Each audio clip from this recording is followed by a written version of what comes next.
नमस्कार किसान भाइयों, हमारे YouTube channel Ganesha dairy farm में आप लोगों का आज फिर से स्वागत है। मैं सुनंदा चौधरी आपका वेलकम करती हूँ मेरे YouTube चैनल पे। आज फिर एक छोटी सी वीडियो के साथ आप लोगों के बीच में उपस्थित हुए हैं। आज की जो वीडियो है हमारी इस विषय पर है कि अक्सर नए नए किसान भाइयों के कमेंट आते हैं कि हमें भी डेयरी फार्म स्टार्ट करना है, तो हम कितने पशुओं से स्टार्ट करें, कौन से पशुओं से स्टार्ट करें और किस प्रकार से स्टार्ट करें। तो आज उसके बारे में ही बताएंगे। तो सबसे पहले तो हम आपको ये कहना चाहते हैं कि यदि आप एक नए फार्मर हैं और डेयरी फार्मिंग से जुड़ना चाहते हैं तो सबसे पहले आप कम पशुओं से स्टार्ट कीजिए। और जैसा कि हमने वीडियो में जो टाइटल आपको बताया है कि हमने छोटे डेयरी फार्म के बारे में हम बता रहे हैं कि छोटा डेयरी फार्म हम कैसे स्टार्ट कर सकते हैं, तो आप हमेशा कम पशुओं से स्टार्ट करिए। और स्टार्ट करने से पहले आप खुद डेयरी फार्म के बारे में पूरा नॉलेज ले लीजिए। पशुओं के खिलाने पिलाने से लेकर उनके रख रखाव से लेकर उनके बारे में जो बीमारियों के बारे में जानकारी है, वो सारी चीज़ें, मतलब थोड़ा बहुत मेडिकल का जो नॉलेज है, मेडिसिन ये सारी चीज़ें आपको होना ज़रूरी है, तब आप स्टार्ट करिए। उसके बाद जब आप स्टार्ट कर रहे हैं तो पहले कोई दूसरा काम कर रहे हैं तो वो करते करते उसके साथ आप इसे स्टार्ट करिए। ऐसा नहीं कि एकदम से आपने अपना जो काम है उसे बंद कर दिया और उसके बाद सीधे इसे स्टार्ट कर लिया, क्योंकि डेयरी फार्म को सेटल होने में जो है थोड़ा समय लगता है। ऐसा नहीं है कि आपने बस आज स्टार्ट करा और आज ही आपका डेयरी फार्म सेटल हो गया, ऐसा नहीं है। डेयरी फार्म में क्योंकि उतार चढ़ाव आता रहता है, तो इस वजह से आपको मजबूत होना बहुत ज़रूरी है। और मजबूत होने के लिए आपके पास आर्थिक मजबूती भी होना बहुत ज़रूरी है, मतलब पैसे जो हैं आपके पास होना बहुत ज़रूरी है यदि आप एक डेयरी फार्मिंग स्टार्ट कर रहे हैं। क्योंकि जब हम पशु पालते हैं तो जब पशु हमें दूध देता है तो हमें उन्हें रोज़ खिलाना पड़ता है। सुबह दूध निकालेंगे तो सुबह भी खिलाना पड़ेगा, शाम को दूध निकालेंगे तो शाम को भी खिलाना पड़ेगा। उसके बाद जब हम दूध सेल करते हैं तो उसके जो पैसे हमारे पास आते हैं वो महीने डेढ़ महीने में आते हैं, कभी कभी तो 2 महीने भी हो जाते हैं। पर पैसे देर से आने के बावजूद हमें पशु को रोज़ जो फीड वगैरह खिलानी है उसके लिए हमें रोज़ पैसे लगते हैं। तो इस वजह से हमें डेयरी फार्म में आर्थिक मजबूत होना बहुत ज़रूरी है। हमारे पास डेयरी फार्म में पैसा होना बहुत ज़रूरी है। कहते हैं कि डेयरी फार्म जो हम स्टार्ट कर रहे हैं कितने पशुओं से करें, तो मिनिमम आप 5 पशुओं से स्टार्ट करिए। और गाय से स्टार्ट करें तो बहुत अच्छा है, क्योंकि यदि हम एक भैंस खरीदने जाएंगे तो बहुत महंगी आएगी भैंस और इतना दूध भी नहीं दे पाएगी। तो इस वजह से जब भी आप डेयरी फार्म स्टार्ट करें तो गाय के दूध से स्टार्ट करिए।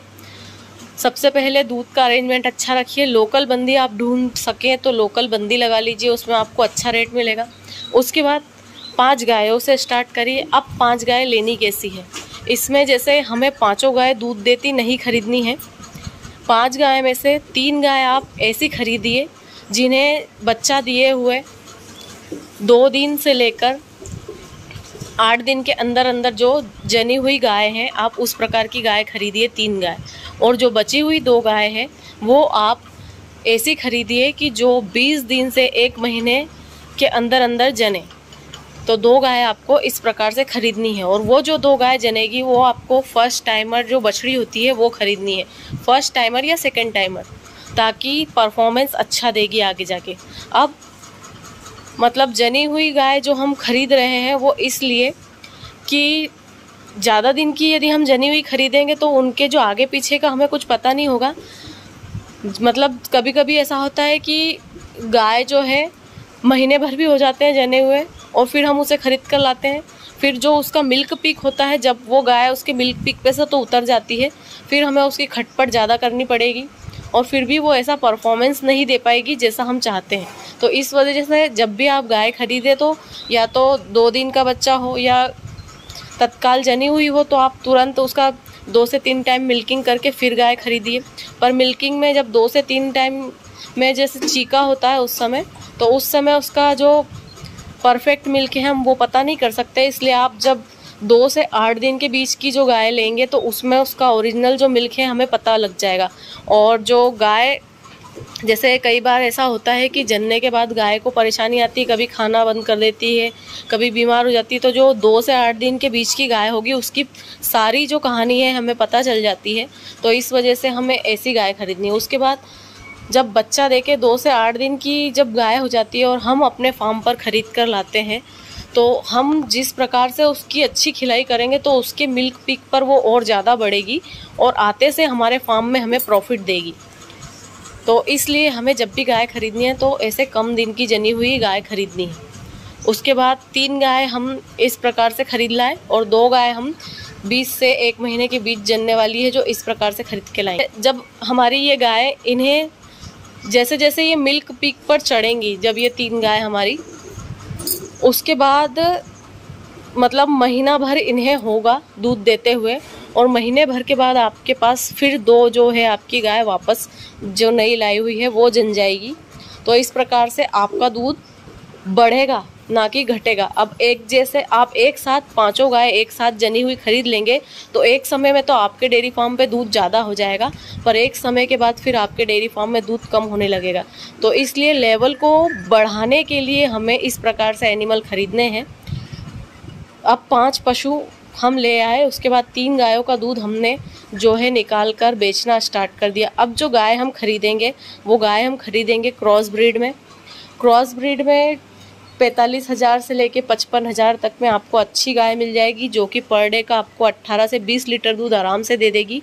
और जब भी आप डेयरी फार्म स्टार्ट करें तो कम से कम 16 से 18 लीटर पर डे की गाय आपके पास होनी ज़रूरी है, तभी आपको डेयरी फार्मिंग में फ़ायदा होगा।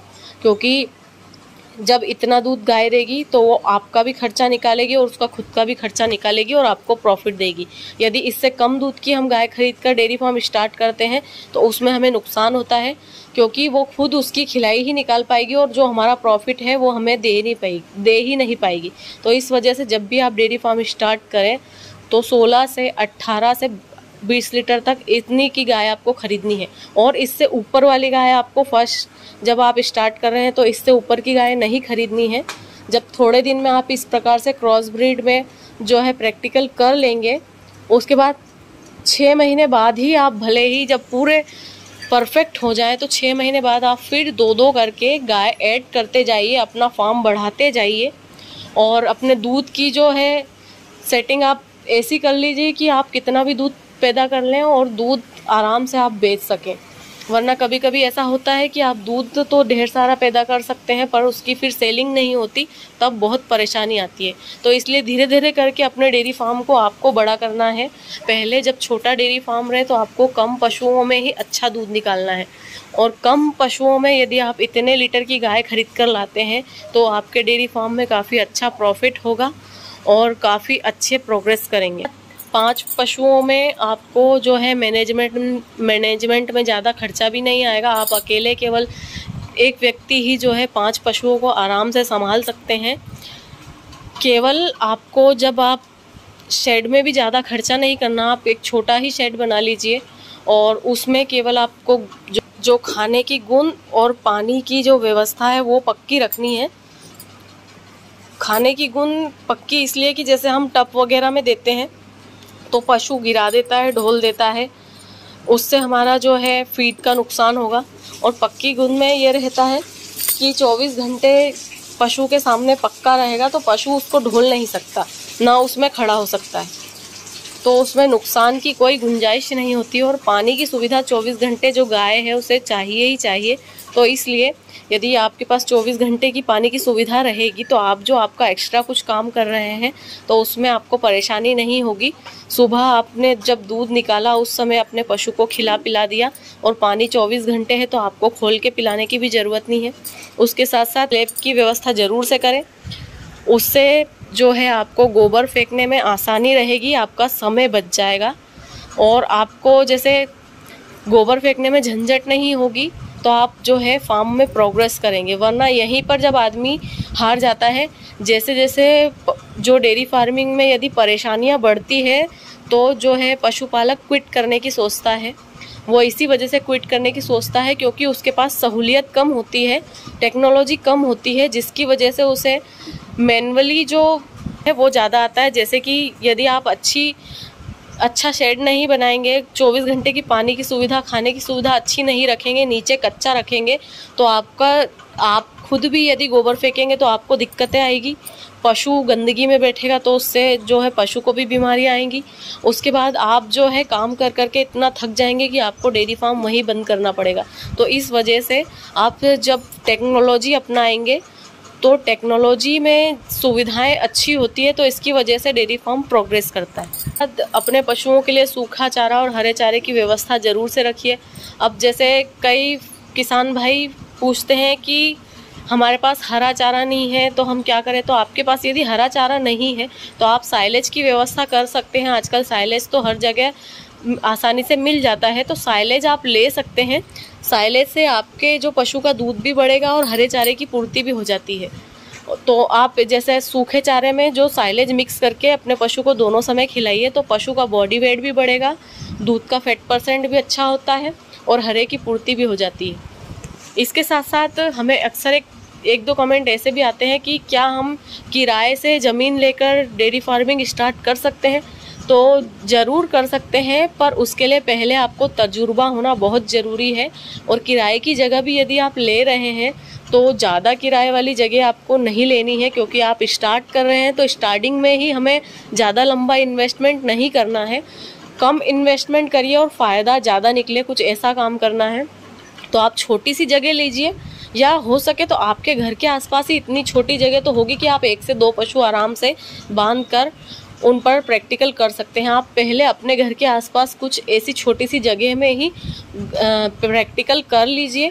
जब 2 से 3 महीने में आप प्रैक्टिकल करके परफेक्ट हो जाएं, तब आप किराए की जगह लीजिए और फिर वहाँ पर थोड़ा सा बड़ा करिए। आते हैं फीड। पशुओं के लिए फीड आपको बेस्ट सिलेक्ट करनी है कि आपका पशु फीड खाकर दूध भी दे, उसका बॉडी वेट भी मेंटेन रखे, आगे प्रेग्नेंट होने में भी दिक्कत नहीं आए। क्योंकि कई जगह ऐसी फीड भी होती है, मतलब किसान भाई ऐसी फीड भी खिला देते हैं कि केवल पशु दूध दे देगा और जो पशु है वो दुबला होता जाएगा। उसके बाद आगे जब उसका बॉडी वेट गिरता है, मिनरल्स की कमी होती है शरीर में, तो पशु फिर आगे प्रेग्नेंट नहीं होता। और यदि पशु प्रेग्नेंट नहीं होगा तो आपकी डेयरी जो है प्रॉफिट में नहीं जाएगी, आपकी डेयरी लॉस में जाएगी। तो इस वजह से आप अच्छा सा ट्रांजैक्शन फीड सिलेक्ट करिए जो आपके एरिया में आसानी से अवेलेबल हो जाए। फीड भी हमें ऐसा नहीं सिलेक्ट करना है कि हमें पता पड़ा है कि हमने दूसरे स्टेट की फीड देख ली है और हमारे स्टेट में वो अवेलेबल ही नहीं हो पा रही है। जैसे तैसे आपने वहाँ से मंगवा तो ली, पर आपको ट्रांसपोर्ट में खर्चा ज़्यादा लग रहा है, तो फीड भी आपको महंगी पड़ रही है। तो ऐसी फीड मत देखिए जो आपके एरिया में लोकल में चलती हो, आसानी से मिल जाती हो। क्योंकि डेयरी फार्म में हमें सुबह शाम दोनों समय फीड की आवश्यकता होती है। आप एक समय भी ऐसा नहीं होता है कि आप पशु को बिना फीड के रख सकें। तो फीड पर आपको खास फोकस रखना है। तो आप जो है 30 बाय 40 का यदि एक फार्म तैयार करते हैं तो उसमें आप आसानी से अपना पशु भी रख सकते हैं, पशु के जो बच्चे हैं वो भी आ सकते हैं। इस प्रकार से यदि आप एक छोटा सा फार्म तैयार करेंगे तो आपकी कम कॉस्ट में ही अच्छा फार्म तैयार हो जाएगा। तो किसान भाइयों, ये वीडियो आप लोगों को कैसी लगी प्लीज़ कमेंट करके ज़रूर से बताना। हमारे चैनल को लाइक शेयर सब्सक्राइब ज़रूर करना। बहुत से किसान भाइयों के कमेंट आते हैं कि हम भी डेयरी फार्म करना चाहते हैं, तो इस प्रकार की टेक्निक से आप अच्छी डेयरी फार्मिंग कर सकते हैं। डेयरी फार्मिंग में 3 चीज़ें बहुत ज़रूरी है। एक तो ब्रीडिंग, फीडिंग और मैनेजमेंट। ब्रीडिंग तो हमें अच्छी रखनी है जो कि अच्छा दूध दे, ब्रीड में क्रॉस ब्रीड रखिए। उसके बाद फीडिंग, खाने में ट्रांजैक्शन फीड, पशुओं के लिए हरा चारा सूखा चारा। मैनेजमेंट आपको खुद करना है। जितना आप खुद मैनेजमेंट रखेंगे उतना अच्छा सक्सेस अपनी डेयरी में करेंगे। तो हमारी वीडियो आप लोगों को कैसी लगी प्लीज़ कमेंट करके ज़रूर से बताएं। हमारा चैनल देखने के लिए आप लोगों का बहुत बहुत धन्यवाद। Thank you for the watch.